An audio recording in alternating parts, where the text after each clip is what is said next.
Esta mañana escuchamos palabras tan duras, un gran desafío de Jesús.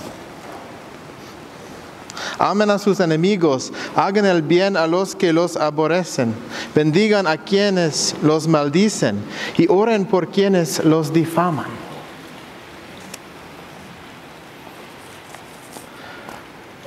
Un mandamiento imposible, ¿sí? ¿O no? These profoundly challenging words we hear from Christ today. Oftentimes when we hear them, they seem like a near impossibility. How are we to love our enemies? How are we to do good to those who harm us? How are we to pray for those who hate us? It seems so counterintuitive to our normal way of being in the world, doesn't it? This challenge, though, is not a condemnation of us to make us feel like, oh my gosh, how could I possibly live the gospel? What's the point? What am I even trying to do? No, esas palabras no son una condenación de nosotros mismos en nuestras propias incapacidades. Es una invitación a la liberación. More than anything, what Jesus is inviting us to is actually a profound freedom. Not some impossible journey we have to endure to find some sense of salvation or to fulfill His requests for us, but rather a statement that's saying, you can be who you are called to be. And let the world not interrupt your identity.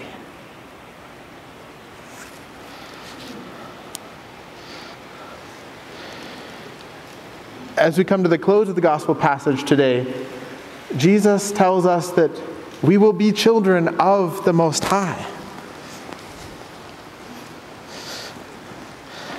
And that reality, the truth of what that is what He's calling us to.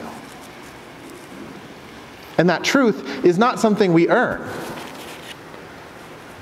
It's something we recognize. It's something we come to earn. Cuando Jesús nos dice que serán hijos del Altísimo, es porque ya somos hijos e hijas de Dios.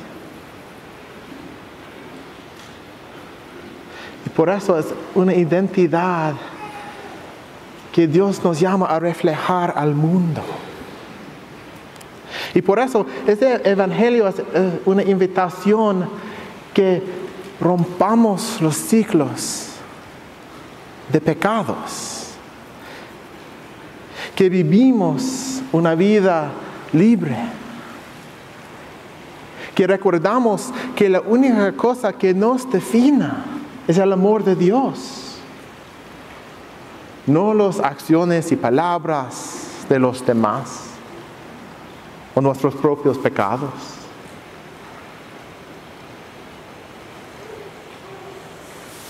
Christ is inviting us to see that our actions are part of a much larger cycle of life.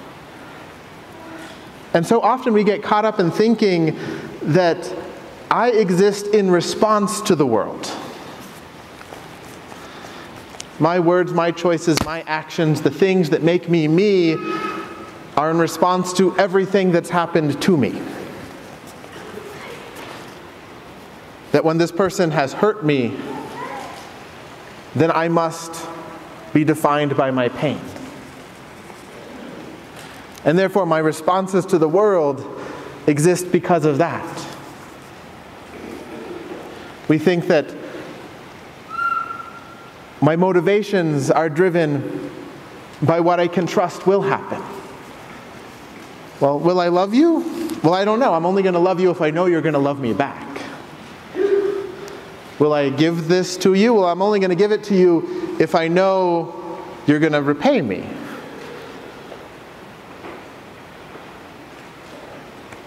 Is it worth being in relationship with this person, this community, with anything? Well, it ultimately becomes this big equation in our minds about what the payoff is going to be. But doesn't that paralyze us? Doesn't that say that my actions, my identity, who I am in this world, is not inspired by me, by who God has made me to be? It's dependent on all of you and what I think you're going to do in response to me. Then I lose my freedom. What freedom is there in that? When every action and choice I have is dependent on what you are going to do in response, or what you have already done. We no longer become ourselves. We just become part of a larger cycle of brokenness. We see it in our families. How often do we find ourselves as children resenting something from our parents, and then several years later, when we have children of our own, we take a step back and say, oh my gosh, I'm my mother.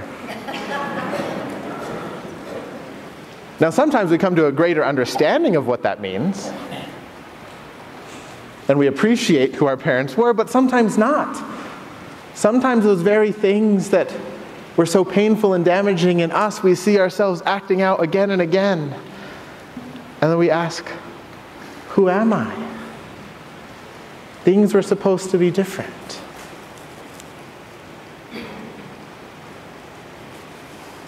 Esta invitación a la liberación que Dios nos da es una invitación a reclamar nuestra propia identidad en Dios, que dice que mis acciones, mis palabras, mi identidad depende en Dios.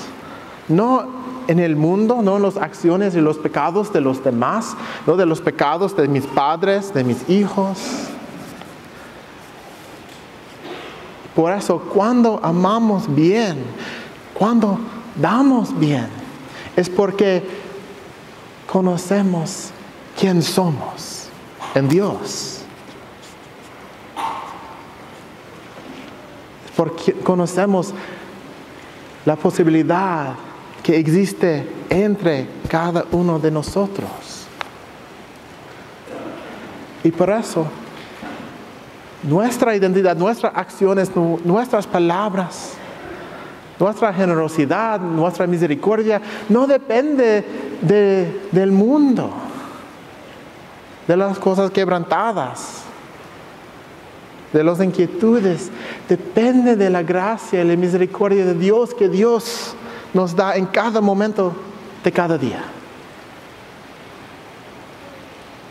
Y por eso ya tenemos todo lo que necesitamos.